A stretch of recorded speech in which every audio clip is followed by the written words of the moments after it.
Chapter 1, Shunsui Kyōraku. Chapter 1, Shunsui Kyōraku. In the classroom of the Konoha Shinobi Academy, students sat in straight rows as they looked at their sensei.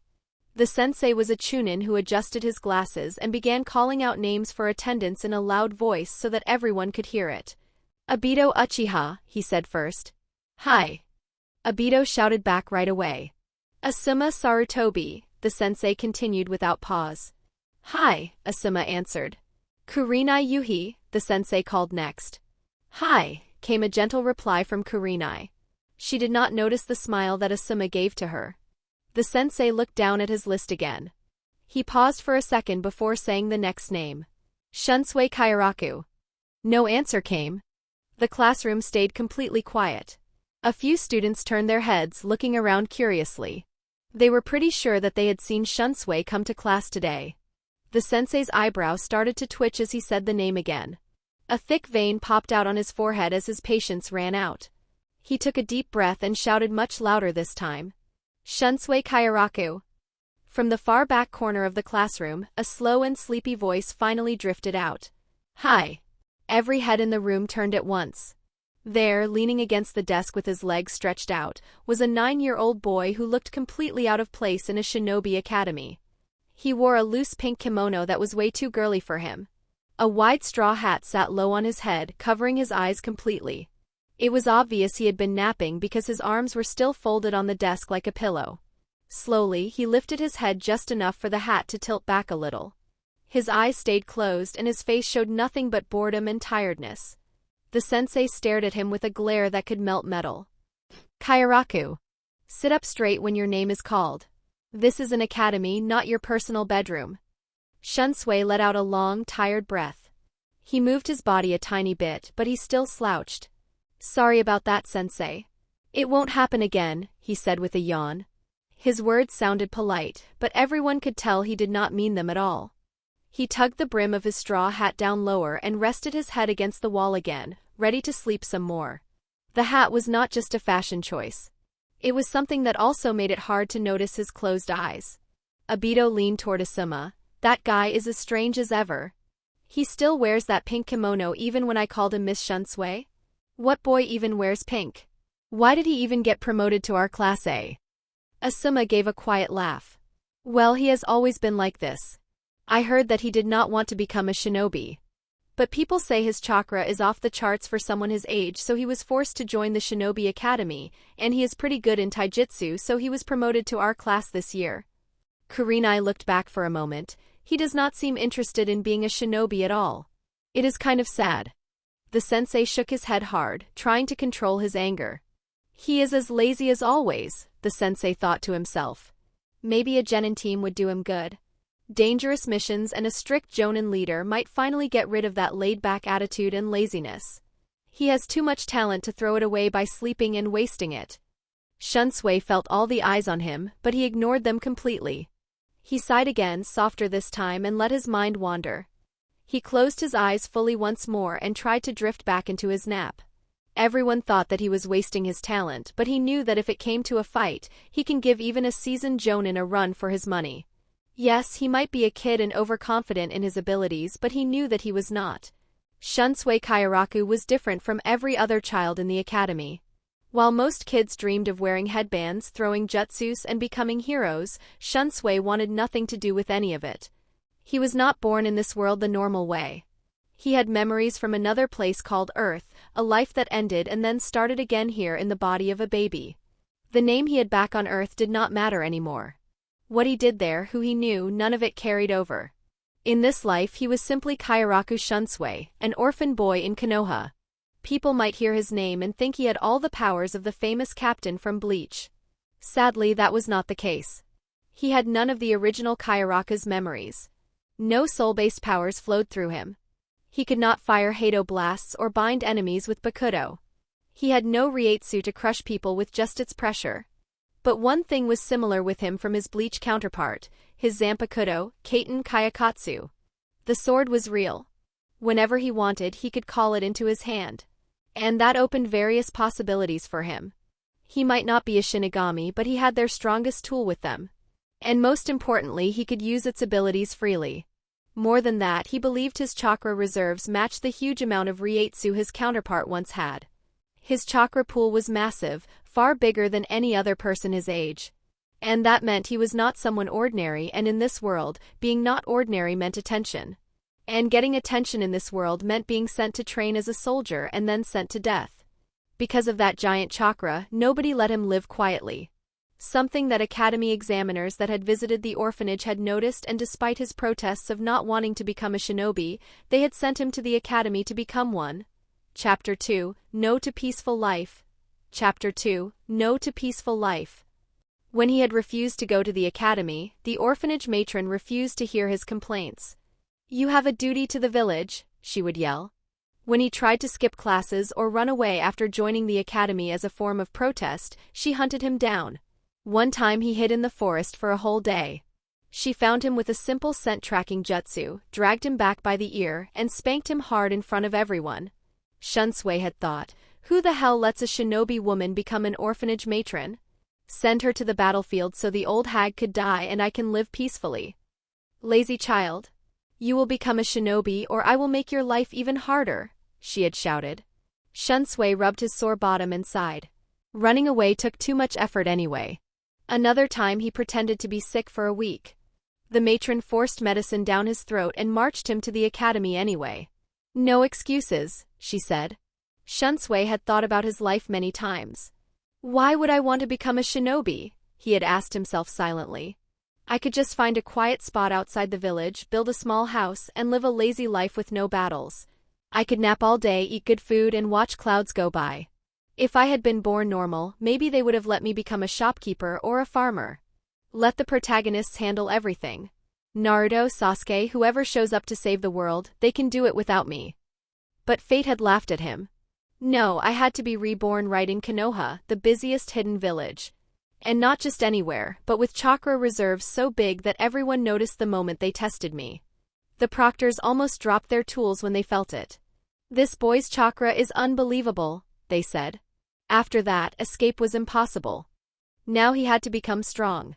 He would have to wake up early, train until his body hurts, learn complicated hand signs, and go on dangerous missions. He will probably have to fight enemies and even kill people someday. And all of that while the only trump card that he had were large chakra reserves. Large chakra reserves were not something that big of a cheat code, and he had no interest in training, knowing that even with large reserves, he would always be mediocre compared to the true strong people of this people. But all of that changed when Kaiten Kayakatsu appeared to him. He had gotten a trump card that was overpowered and something that very much made him looking forward to become a shinobi. His attitude changed since that day. After some time, the sensei finished the attendance.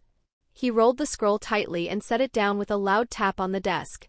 The room grew quiet as all the students waited. The sensei looked around slowly, meeting each pair of eyes. Your final exams will start soon. We have been conducting early graduations this year, he announced in a firm voice. This is the most important test of your time here. Prepare yourselves properly. Only those who pass will graduate and become genin. The morning sun had barely risen over Konoha when Shunsui sat on the edge of his small bed in the orphanage. The graduation exams were starting today, much sooner than anyone had expected. He stared at the plain wooden floor and let out a sigh at waking up early. Ugh, I will now have to become a shinobi and sacrifice my sleep, he thought miserably. What happened to my dreams of living peacefully in some countryside town far outside the influence of all these shinobi villages? What happened to my dream of having a simple farmer wife, growing rice and vegetables, and then dying old and happy with twin boys running around causing trouble and one sweet little girl who brings me tea every evening? He flopped backward onto the mattress, arms spread wide like he had given up on life itself. I had it all planned out, he continued thinking. Wake up late, eat breakfast slowly, take a long walk to check the crops, come back for lunch, nap again, maybe read a book if I felt energetic. Die peacefully at 90 with my family crying happy tears because I lived so lazily and contentedly. That was the perfect life. But no. Here I am, 9 years old, about to get forced into a headband and a lifetime of danger, and waking up early. This is the worst reincarnation ever. Well, it would have, if not my dear Kaiten Kyutsu. My precious Kaiten Kyutsu. Twin swords in their scabbard had appeared in his hands as Shunsui hugged them tightly to his chest. He stayed like that for a long minute, but finally got up to get ready for academy. The truth was, while he wanted to become a shinobi, he did not want to graduate early. After his plan of not joining the academy had failed and him wanting to become a shinobi after the appearance of his precious, Shunsui had decided on plan B. Shunsui had always planned to graduate at the ripe old age of 12, after dragging out every single year of the academy as long as possible. He figured if he took his time, maybe repeated a year or two on purpose, he could delay the whole shinobi thing until he was bigger, stronger, and was able to use all the abilities of his Zanpakuto. But no, he could not even have that small comfort. The higher-ups in Konoha had other ideas. Stupid Konoha. Stupid Hokage. Stupid wars, he thought angrily as he walked toward the academy grounds. His pink kimono swished around his legs and his straw hat bounced slightly with each step. The Third Great Shinobi War was heating up again, and the village needed more soldiers fast. So the decision came down from the top: every academy class would face an early graduation test. There were no more extra years of safe classroom learning. They wanted bodies in the field right now, and Shunsui was one of those unlucky bodies. He kicked a small pebble on the path, watching it roll away. They could have at least waited until I turned 10. Or 11. Or never. But no, they have to rush everything. More shinobi. More fighters. More people to die on the front lines. Do they even care that some of us just want to nap and train in peace? Of course not. War makes everyone stupid. He imagined the Hokage sitting in his office, signing papers with a serious face. Ruining Shuansue's life's plan. Thanks a lot, old man. Really appreciate it. The worst part was that he could not even half-ass the exams. If he tried to fail on purpose or do poorly enough to get held back, the teachers would notice immediately. His chakra reserves were too big to hide. One lazy performance and they would pull him aside for special training. Then the orphanage matron would find out. She had already promised him that if he ever slacked off again, she would make his life a living hell. Shunsui rubbed his backside just thinking about it. No way. I am not letting that woman spank me in front of the whole orphanage again. She hits harder than some jonin that I am sure of. If I have to pass these stupid exams, I will pass them properly. What a drag. Shunsui thought that the Naras might just adopt him after seeing how much he says, "What a drag." Chapter 3, I am not going to die easily. Chapter 3, I am not going to die easily. Shunsui reached the academy gates and paused, looking at the crowd of nervous students gathering outside. Everyone else looked excited or scared. Shunsui just looked tired. At least I will not die so easily out on the field, he told himself. That thought gave him a tiny bit of comfort.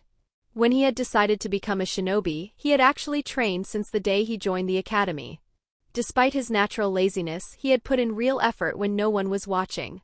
With his huge chakra reserves, learning jutsu came easily to him. Sadly, he had no proper teacher outside the academy, so he only knew the 3 basic techniques every student learned: transformation jutsu, clone jutsu, and substitution jutsu. But he had gone further on his own. He remembered the chakra control exercises from what he had watched in the anime back on Earth, so he practiced leaf sticking, tree walking, and water walking in secret. It took him a couple of years because he kept putting it off, napping instead of training and his large chakra reserves, but he eventually mastered all 3. Now he could stick leaves to his forehead for hours, run straight up trees without falling, and walk on rivers without getting wet. Not bad for someone who hated effort. He had also worked on his body. He did push-ups, sit-ups, and running every morning. He did enough to build decent strength, speed, and endurance. The academy offered elective kenjutsu lessons, and he signed up for those too. Swinging a wooden sword felt better than throwing kunai, and it reminded him of the Zanpakuto waiting inside him. He practiced basic forms until his arms ached, then took long breaks to recover. For someone like me, I need the best possible foundation, he had thought back then. If I have to fight, I want to make sure that I am not lacking in even basic kenjutsu. It would be the foundation of my fighting style after all. He had once considered asking his friend Might Guy for training help. Guy was always full of energy and willing to push anyone to their limits. And he was the son of Might Due, so he thought that there was some good training method in the family for training your body.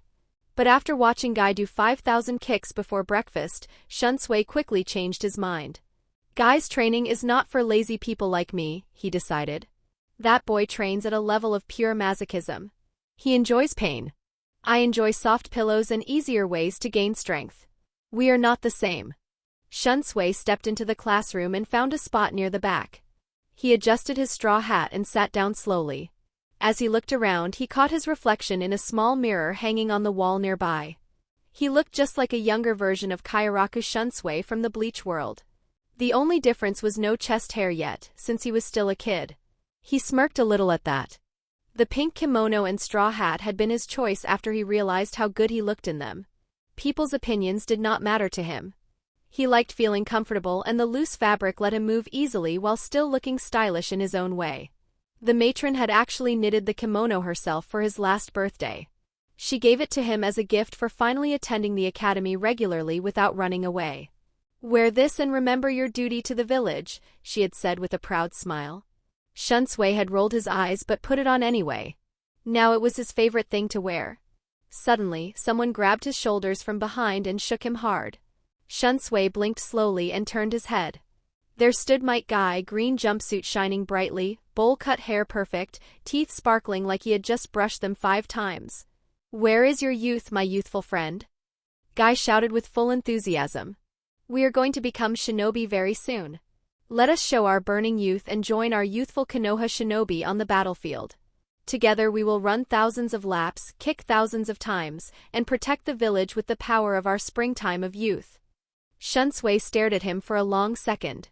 This boy has way too much energy, he thought. Out loud, he said in his usual lazy drawl, "Guy, my friend, I appreciate the excitement. Really, I do. But right now I am thinking of taking a very long nap. Maybe wake me up later? Preferably after lunch and a short rest." Guy was not bothered by my lazy tone. "That is not the spirit.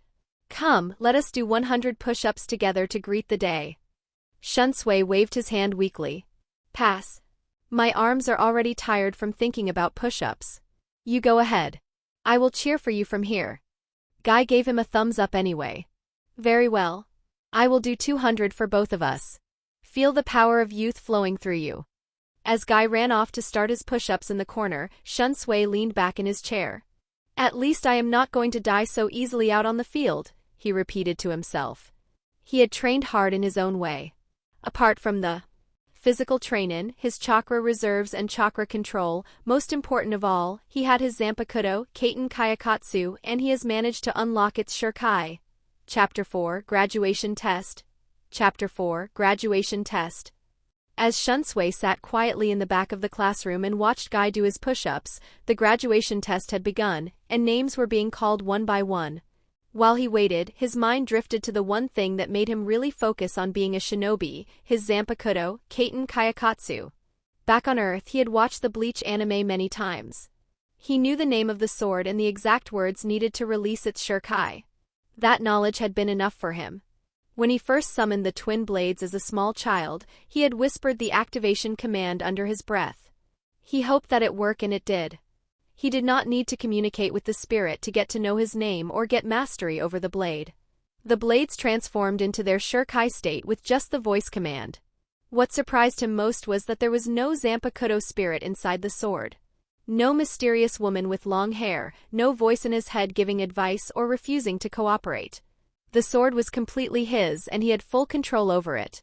Because there was no spirit, he was free to use the Shurkai however he wanted. He was excited about this because according to him it might be the second most overpowered Shurkai in the Bleach verse. As for who the first place goes to, does it even need to be told?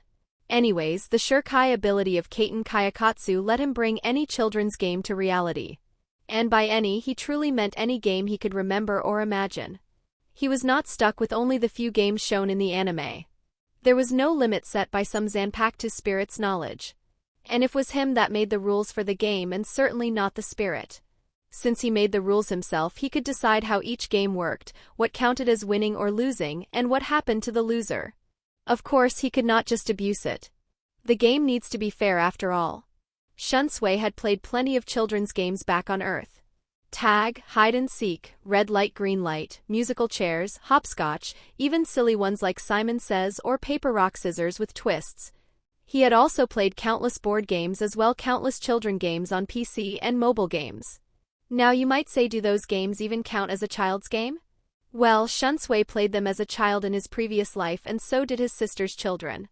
They started using mobile phone when they were 3. He thought of them as children's games, and thus he knew that he could bring those abilities to reality. So his Shurikai ability was very versatile. He could turn any of the games into deadly or harmless battles depending on his mood. To be honest, he already knew his Shurikai was overpowered. Way too strong for a fresh genin. The question was whether to openly reveal his Zanpakuto and his abilities or not. Well then, I am too lazy to hide my powers, he thought with a small smirk under his hat. I will just use my Shurikai whenever I feel like it.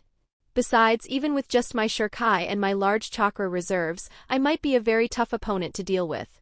Thankfully, there is no Zanpakuto spirit in my sword to complain or get in my way. He had not unlocked Bankai yet. But Shunsui was sure that it was even more overpowered than what was showed in the anime. The anime showed only one play for the original Kyōraku's Bankai, but Shunsui was sure that once he reached that level, he would not be limited to a single story. He could enact any play or drama he wanted. A tragedy where the enemy slowly lost hope, a comedy where everything went wrong for them in funny ways, or even a romance that ended in their defeat. The possibilities made him chuckle quietly to himself. That would be fun. But Bankai sounds like a lot of work to achieve. Maybe I will get there someday. Or maybe not. Either way, Shurikai is already enough to keep me alive in the Naruto verse mostly. As Shunsui dreamed about playing different games with his enemies, his name finally got called. Kyōraku Shunsui, the sensei announced in a tired voice. Shunsui stood up slowly, stretching his arms like he had just woken from a long nap. Might Guy, who was doing his push-ups, jumped to his feet and gave him a big thumbs up. Good luck, my youthful friend. Show them the burning power of youth. Shunsui just gave him a small nod and a lazy wave. Thanks, Guy. He walked to the front of the training ground where the sensei waited with 2 other examiners. The area was marked with white lines on the dirt, and a few wooden posts stood around for substitution practice. Shunsui stopped in the center, hands in his kimono sleeves, hat still shading his eyes. Begin with the clone technique, the sensei ordered. Shunsui raised one hand slowly. Chakra flowed easily through his body thanks to his massive reserves and chakra control training. He formed the seals without hurry: ram, snake, tiger. Clone technique, he said in a bored tone. 5 perfect illusion clones appeared around him in a neat circle. Each one looked exactly like him, down to the pink kimono, straw hat, and sleepy expression. They even yawned at the same time he did. The sensei nodded once.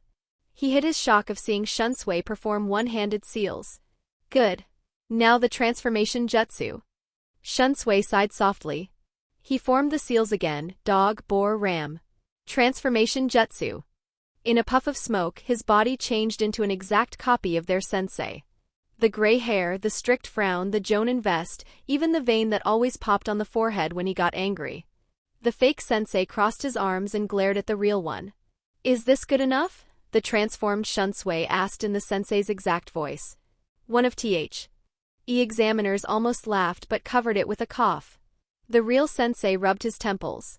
Change back. Another puff of smoke and Shunsui returned to normal. He adjusted his hat. Last one. Substitution jutsu. The sensei threw 3 kunai straight at him in quick succession. Shunsui did not flinch. He formed the seals: tiger, boar, ox, dog, snake. Substitution jutsu. His body vanished just as the kunai struck. A wooden log appeared in his place, cut deeply by the kunais.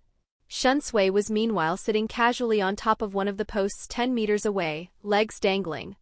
Done, he said simply. Chapter 5, Matron's Lecture. Chapter 5, Matron's Lecture. The examiners looked at each other after Shunsui performed the basic 3 jutsus. The sensei wrote something on his clipboard. Acceptable. You pass. There was no extra requirement for this early graduation. No complicated taijutsu spar, no written test, no survival exercise. The war needed shinobi fast, so the basics were enough. There were no rankings either. Everyone who passed got the same treatment. Of course, Shunsui decided to use one-hand seals despite there being no ranking because he believed that more talented students who would score higher would get a better jonin sensei. And he needed a good Jonin sensei not only to teach him something good, but also to protect him from threats that he couldn't handle himself. Shunsui received his shiny new Konoha headband from a Chunin assistant. He took it without much interest and tied it around his right shoulder like how the original Shunsui would tie his Godi I-13 captain's band. "Report to the academy tomorrow morning," the sensei told him. "You will meet your Jonin sensei and the rest of your genin team there. Do not be late." Shunsui gave a lazy salute with 2 fingers. "Got it. See you then." He turned and walked away slowly, hands back in his sleeves. The other students cheered or groaned depending on whether they passed or failed. Shunsui did not care. He just wanted to get back to the orphanage before lunch ended. As soon as he stepped through the orphanage gate, a group of smaller children spotted him and came running like a pack of excited puppies. "Big brother Shunsui," they shouted together. One little girl with pigtails pointed at the headband hanging around his neck. "Whoa, is that the real shinobi headband? You actually passed." A boy with messy brown hair jumped up and down. "Cool. You need to buy us lots of sweets as a treat. You promised if you became a ninja you would get us candy." Shunsui ruffled the boy's hair gently. "I do not remember promising that. But maybe I will get you 1 piece each. If I feel like it." Suddenly, he felt movement behind him. A small figure lunged with a wooden practice sword raised high. Shuansui's hand shot out without looking and grabbed the attacker by the collar mid-swing. He lifted the boy off the ground easily. It was Ika, the most troublesome kid in the orphanage, grinning like he had won a prize. "How many times have I told you, Ika?" Shunsui said in a calm but firm voice. "You cannot stab people from behind with a sword, even if it is wooden. It is rude. And dangerous. Mostly rude." Ika dangled in the air, still smiling wide. "But you told us that the shinobi job is to stab people behind their backs. You said it last week when we were playing ninja." Shunsui blinked slowly. "Ah, did I say that? Well, okay then. I guess I did. But only to real enemies. Not to your big brother who just wants to take a nap." Ika laughed and swung his legs happily. "Besides, I have seen you practice with your swords. You are quite cool when you slash. Like whoosh whoosh and then the dummy falls apart." The other kids gathered closer, eyes shining. One girl tugged on Shuansui's kimono. "Show us? Do the cool sword thing." Shunsui set Ika down gently. "Not right now. Swords are for serious business. And I am very tired from being serious all morning." Ika puffed out his chest. "When I grow up, I will be a shinobi too. And I will stab everyone from behind. Just like Big Brother taught me." Shunsui sighed and patted the boy's head. "Let us hope you find a nicer hobby. Like farming. Or napping. Both are good careers." The matron appeared at the doorway, arms crossed. Shunsui walked over and pulled the headband from around his shoulder. He tossed it lightly onto her desk. It landed with a soft clink. "I am a shinobi now, just like you wanted," he said in a flat voice. "Now I will probably just die in some mission. Or lose a limb or 2. And then you will regret sending me to this life." The matron picked up the headband carefully. She looked at it for a long moment, then fixed her sharp eyes on him. "Shunsui, you are a shinobi of Konoha now. Where is your will of fire? Show some respect to that headband. It represents everything this village stands for. It represents the sacrifices of those who came before you, the protection of those who cannot fight, and the hope for a peaceful future for the children playing in that yard right now." Shunsui thought, "Will of fire again? I fear that Hiruzen is cheating with Biwako." She stepped closer, voice growing stronger. "I know you think this life is a drag. I know you want to sleep under trees and avoid trouble. But the world does not always let us choose the easy path. You have power more than most. That means responsibility. The will of fire is not about being loud or angry. It is about protecting what matters, even when it is hard. Even when you would rather nap. Wear that headband properly. Carry it with pride. Because if you do not, you dishonor everyone who fought so you could have this chance." She softened her tone just a little. "I did not raise you to run away from duty. I raised you to face it, even if you complain the whole time. That is what makes you strong. Not the amount of your chakra. Not your sword. Your heart. So stop talking about dying or losing limbs. Start thinking about coming home. To this orphanage. To these children. To me. Shunsui listened quietly through the whole lecture. A tiny smile tugged at the corners of his mouth. He did not interrupt. He just stood there, letting her words wash over him like a familiar scolding. When she finished, he gave a small nod. Understood, matron. She huffed but looked pleased. Now wash your hands. I have prepared a wonderful meal for you. Now that you are an adult and a shinobi, you might not visit this old lady as often. But remember my lessons. Or I am going to spank your ass again, headband or no headband. Shunsui chuckled softly. I will remember. He turned to head toward the wash basin outside. The matron called after him one last time. And Shunsui, I am proud of you. He paused at the doorway. Slowly, he reached up and bowed his straw hat a little in her direction, a quiet gesture of thanks. Then he continued walking. Chapter 6, Genin Team 1. Chapter 6, Genin Team 1. The next day arrived far too quickly for Shuansui's liking. He woke up with the sun already climbing high, groaned at the brightness sneaking through the window, and dragged himself out of bed. He had thought of skipping academy today, but he was supposed to get his Jonin sensei today and meet the rest of his team. After a slow breakfast of rice and pickled vegetables that the matron had left for him, he strapped his twin swords to his waist. He probably might have to use them in the test that Jonin sensei would give it to them.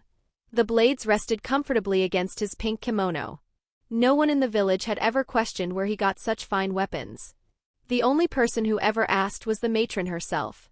Years ago, when she first caught him practicing swings in the orphanage backyard, she had narrowed her eyes and demanded answers. Shunsui had calmly told her that a kind shinobi had given them to him after seeing how interested he was in sword training. She had stared at him with deep suspicion, clearly thinking he might have stolen them from some shop or training ground. There was no way that her lazy charge would be interested in sword training. He had sworn on his lazy life that he did not steal them. After a long moment of silence, she had sighed and let it go, though she still gave him warning looks whenever he carried them around.